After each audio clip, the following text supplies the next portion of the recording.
Bem-vindas e bem-vindos ao Didadcast, um podcast para quem ousa ensinar.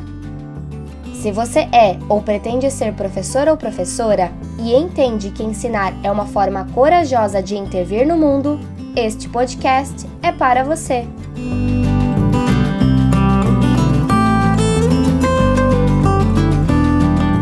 Uma iniciativa da disciplina de didática do Departamento de Metodologia de Ensino da UFSC.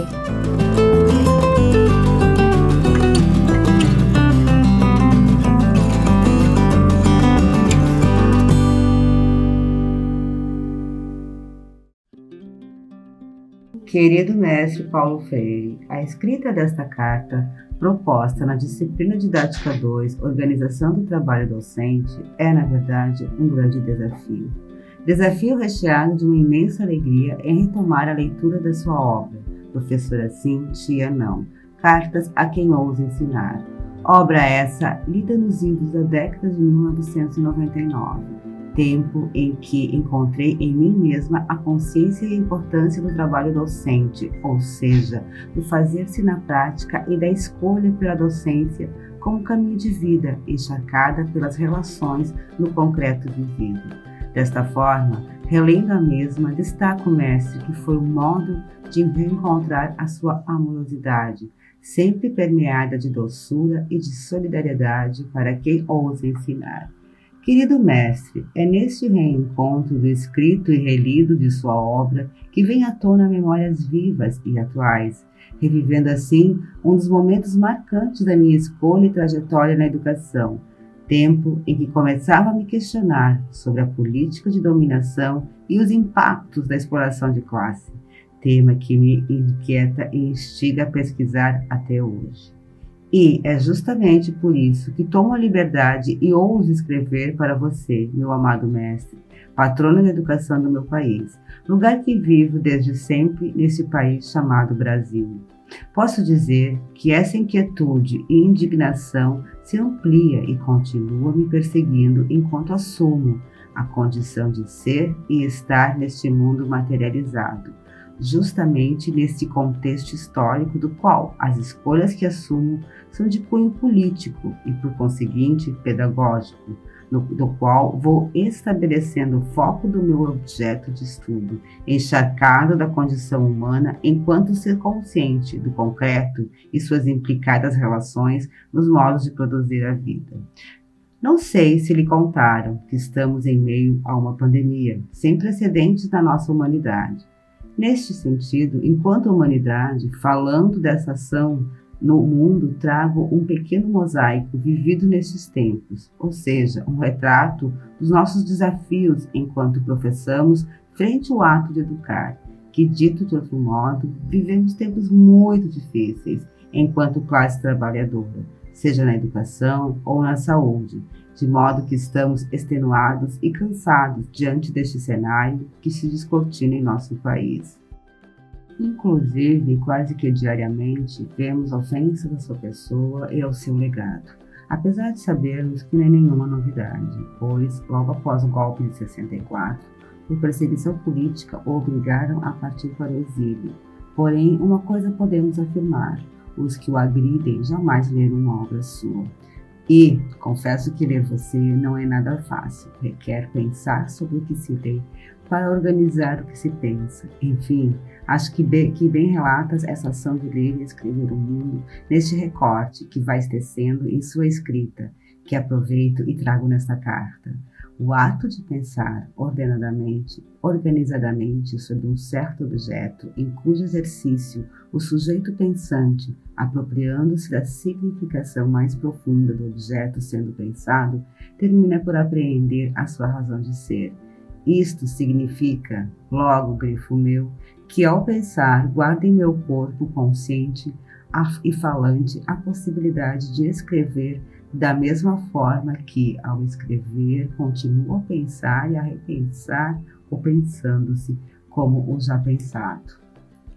Esta é uma das violências que o analfabetismo realiza, você diz ainda, a de castrar o corpo consciente e falante de mulheres e de homens, proibindo-os de ler e de escrever, com o que se limitam na capacidade de, lendo o mundo, escrever sobre a sua leitura dele e, ao fazê-lo, repensar a sua própria leitura.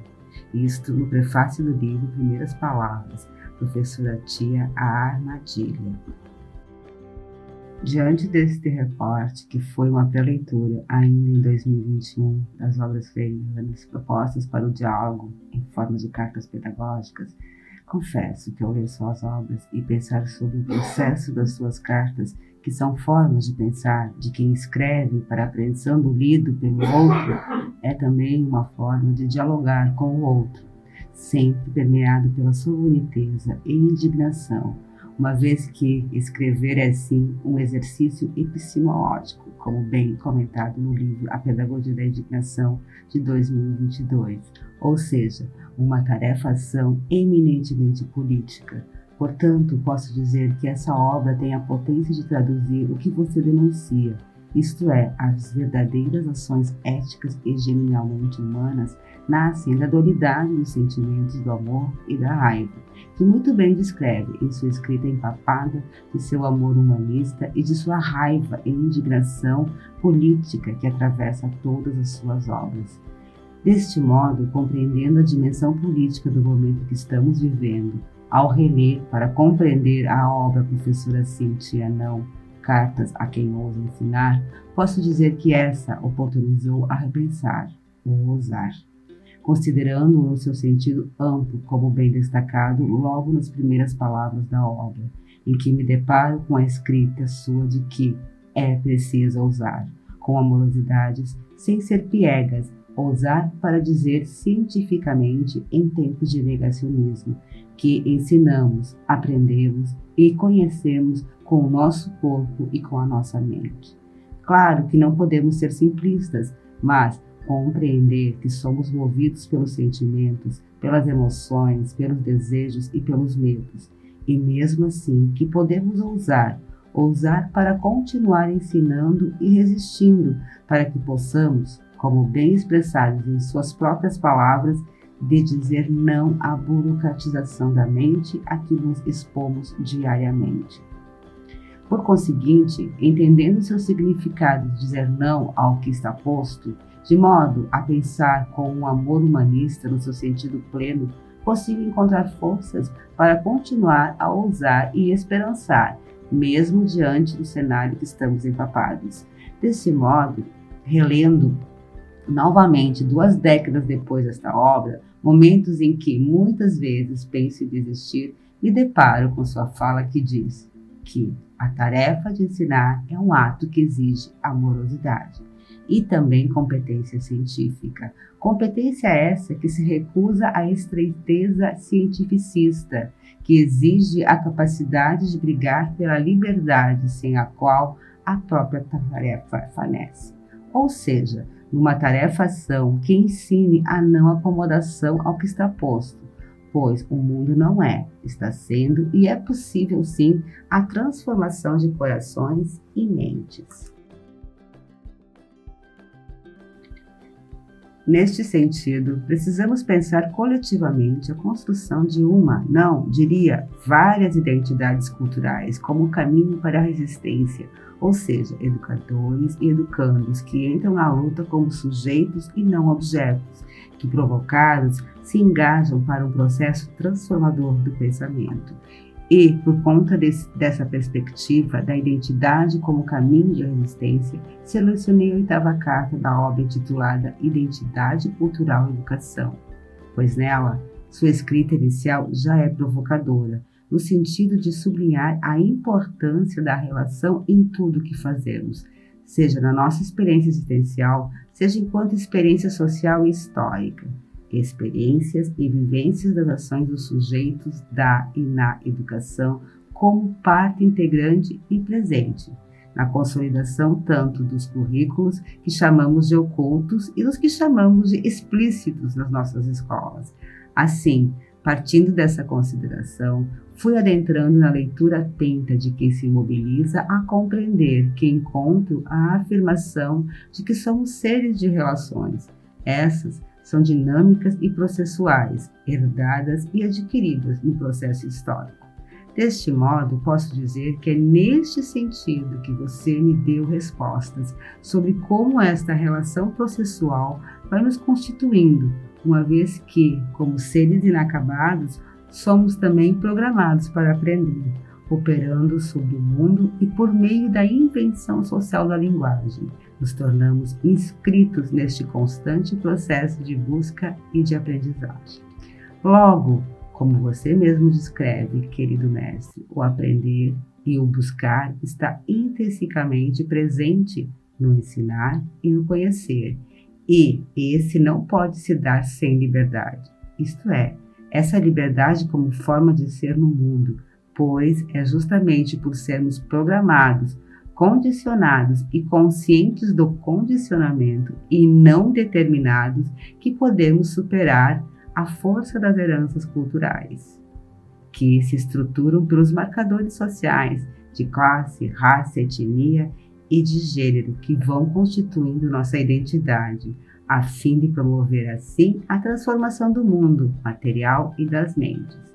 Dentre os saberes presentes nesta carta, o mais significativo para mim foi a importância de que, ao reconhecer a existência de heranças culturais, estas implicam também o respeito a elas, o que não significa a nossa adequação a elas, mas sim, como bem destacado por você, são condições fundamentais para o esforço de mudança, o que me leva a refletir sobre o reconhecimento e sua relação com as dimensões culturais ou subjetivas de como experimentamos a ação prática que estamos engajados, ou, em outras palavras, bem como, ou parafraseando, de como estamos sendo na atividade prática em que estamos nos experimentando.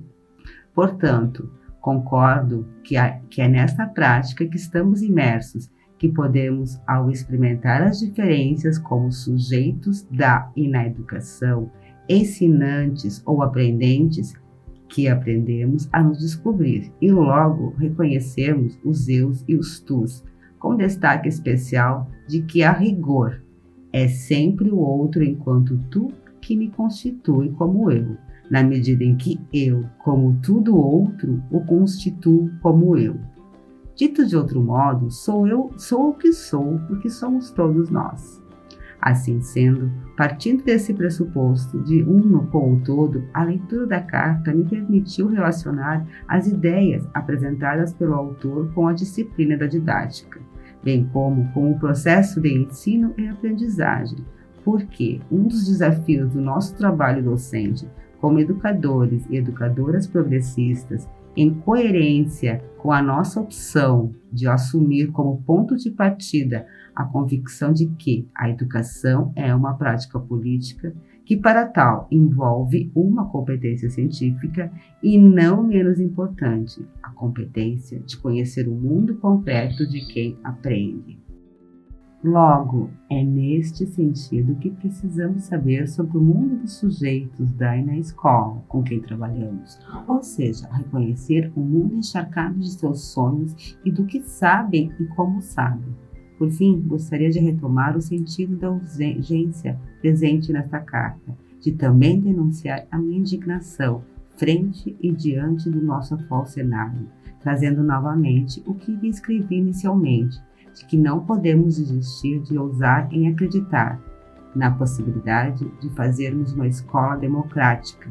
que essa não apenas aberta à realidade concreta de seus sujeitos, mas também de modo a exercer a nossa ação política como atividade docente, ou seja, como forma que oportunize aos sujeitos da e na educação a aprender por meio de suas relações com o contexto concreto, em outras palavras, de uma escola em que todos os sujeitos possam aprender, permeados por uma concepção filosófica sociontológica da esperança. De modo que, professando-se democrática, a escola possa reconhecer-se aprendendo com os sujeitos da e na escola. Finalizando, meu mestre querido, mesmo que as coisas não estejam sendo fáceis, ainda assim mantenho a esperança. Esperança do verbo esperançar, conforme você já o anunciava, como necessária, pois, sem ela, a luta se esvazia de sentido e, obviamente, fraqueja. Amorosamente, Dirce Raffaelli.